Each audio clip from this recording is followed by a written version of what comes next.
pada kesempatan kali ini kami dari kelompok 7 yang terdiri dari 3 orang, saya yang bernama Putri Ambar Ningrum beserta kedua teman saya yang bernama Siti Nur Hidayah dan Septi Nur Aini. Di sini kami akan mempresentasikan makalah kami dengan yang berjudul Inovasi Pembelajaran Akidah Akhlak melalui e-learning dengan dosen pengampu Bapak Ikhwan Aziz MPDI. Untuk teman-teman, selamat menyaksikan.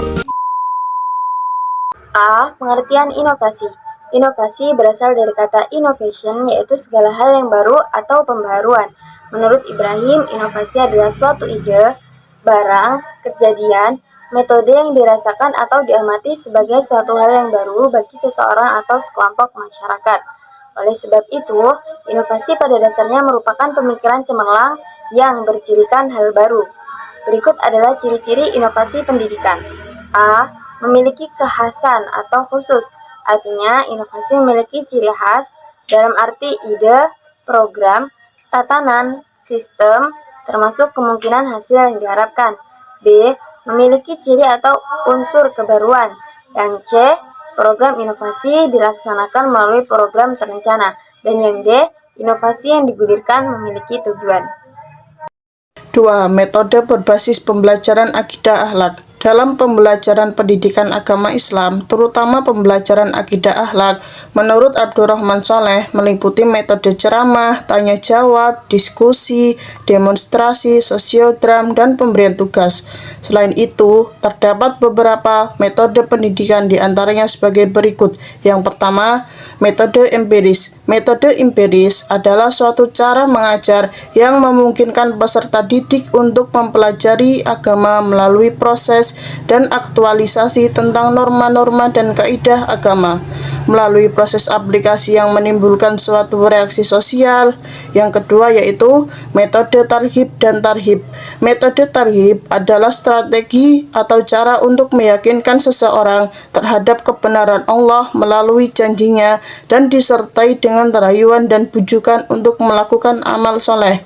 Sedangkan metode tarhib adalah strategi untuk meyakinkan seseorang terhadap kebenaran Allah melalui ancaman dengan siksaan sebagai akibat melakukan perbuatan yang dilarang Allah dan tidak melaksanakan yang diperintah Allah. 3. Metode tajribi. Ilmu yang digali tidak berhenti pada konsep semata, melainkan dilanjutkan dengan pengamalan dan prakteknya. Sebagian ulama salaf mengatakan bahwa ilmu akan berkurang apabila tidak diamalkan, tetapi akan bertambah kuat apabila diamalkan dan diajarkan kepada orang lain. 4. Metode pendidikan keteladanan. Metode keteladanan adalah metode pendidikan dengan cara memberikan contoh yang baik kepada peserta didik baik dalam ucapan maupun perbuatan. Yang kelima, metode hiwar Al-Qur'ani. Hiwar Al-Qur'ani adalah segala bentuk dialog yang disajikan dalam Al-Quran ditampilkan apa adanya, baik dialog Allah dengan para malaikat, dengan para rasul dan makhluk lainnya. Rasulullah Shallallahu Alaihi Wasallam menjadikan dialog sebagai pedoman mempraktekkan metode pendidikan dan pengajaran beliau. Yang keenam, metode ibrah dan mau'izah. Pendidikan dengan ibrah dilakukan oleh pendidik dengan mengajak peserta didik untuk melakukan intisari suatu perkara yang disaksikan, diperhatikan, diukur, dan diputuskan oleh manusia secara nalar, sehingga kesimpulan dapat mempengaruhi hati. Oke, selanjutnya pengertian e-learning.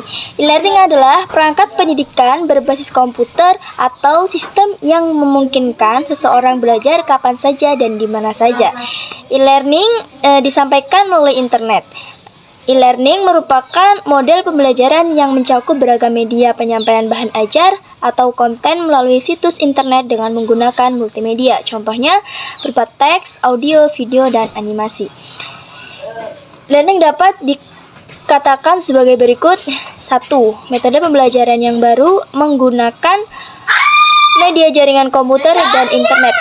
Yang kedua, pembelajaran di mana bahan ajarannya berupa konten yang disampaikan melalui media elektronik.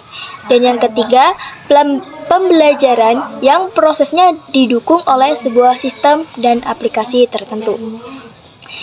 Dan dapat dikatakan bahwa e-learning merupakan sebuah paradigma perubahan strategi dalam pembelajaran yang dikembangkan dari pembelajaran yang berpusat kepada pendidik berupa sebuah pembelajaran berubah menjadi pembelajaran yang berpusat kepada peserta didik, dan strategi pembelajaran dapat dilakukan seiring dengan perkembangan teknologi informasi.